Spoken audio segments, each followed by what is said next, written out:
ঘূর্ণিঝড় রেমালের কারণে সৃষ্ট জলোচ্ছ্বাস ও জোয়ারের পানিতে খুলনার দাকোপ, কয়রা ও পাইকগাছায় অন্তত ৫টি বাঁধ ভেঙে প্লাবিত হয়েছে লোকালয়। ভেসে গেছে ৩,৬০০টি পুকুর এবং ৯,১১৫টি ঘেরের মাছ। এতে ২৪৫,৯৫,৫০,০০০ টাকার মৎস্য সম্পদের ক্ষতি হয়েছে বলে জানিয়েছে জেলা মৎস্য অফিস। স্থানীয়দের অভিযোগ, টেকসই বাঁধ না থাকায় দুর্যোগে ক্ষতির পরিমাণ বাড়ে। তবে ক্ষতিগ্রস্ত বাঁধ সংস্কারে কাজ শুরু হয়েছে বলে জানায় জেলা পানি উন্নয়ন বোর্ড। এদিকে ঘূর্ণিঝড় রেমালে খুলনায় ৫২টি ওয়ার্ডের অসংখ্য গাছপালা উপড়ে পড়েছে। ঝড়ে ক্ষতিগ্রস্ত হয়েছে প্রায় ৪,৫২,২০০ মানুষ। এছাড়াও ঝড়ে ক্ষতিগ্রস্ত হয়েছে সড়কের প্রায় ২০ কিলোমিটার।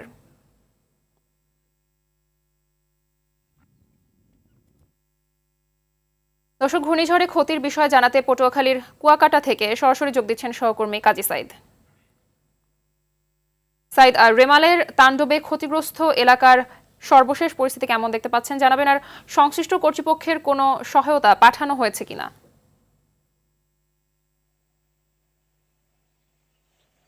হ্যাঁ মাহবুবা, আপনাকে ধন্যবাদ।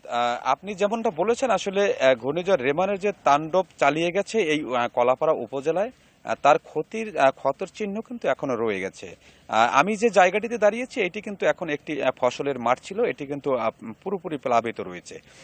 এভাবে কিন্তু কলাপাড়া উপজেলায় ২০,০০০ হেক্টর ফসলের জমি কিন্তু প্লাবিত রয়েছে। আর এছাড়া বাড়িঘর যে বিধ্বস্ত রয়েছে তা উপজেলা প্রশাসনের তরফ থেকে প্রাথমিকভাবে যে একটি তারা তদন্ত করেছেন, তাতে ১৪০টি ঘর সম্পূর্ণ বিধ্বস্ত হয়েছে এবং ৬২০টি বাড়িঘর আংশিক বিধ্বস্ত হয়েছে। আর এছাড়া ৭৫,৩১০ জন মানুষ কিন্তু আসলে এই এই দুর্ভোগে পড়েছে। তো সর্বোপরি এই উপজেলায় ক্ষতির পরিমাণটা একটু বেশি হয়েছে। আরেকটি বিষয় আপনার মাধ্যমে বলে রাখি, সেটি হচ্ছে আগামীকাল কিন্তু এই উপকূলের দুর্যোগের ক্ষতচিহ্ন দেখার জন্য মাননীয় প্রধানমন্ত্রী শেখ হাসিনা কলাপাড়ায় আসবেন সকাল ১১টায়। তিনি কলাপাড়া মজহারউদ্দিন বিশ্বাস ডিগ্রি কলেজ মাঠে একটি জনসভা করবেন এবং সেখানে তিনি নিজ হাতে ২,০০০ মানুষের হাতে কিন্তু আসলে ত্রাণ সামগ্রী তুলে দেবেন।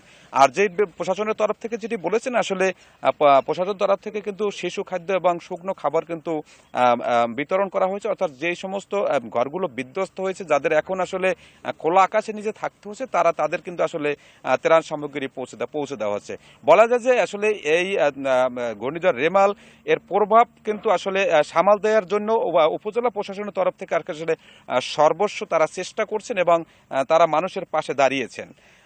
আরেকটি বিষয় হচ্ছে, প্রধানমন্ত্রীর কাছে কিন্তু আসলে এই অঞ্চলের মানুষের বেশ কিছু দাবি দেওয়া রয়েছে। তার মধ্যে কিন্তু আরও একটি দাবি রয়েছে যে এই কলাপাড়া উপজেলা, কলাপাড়াকে আসলে জেলায় পরিণত করার।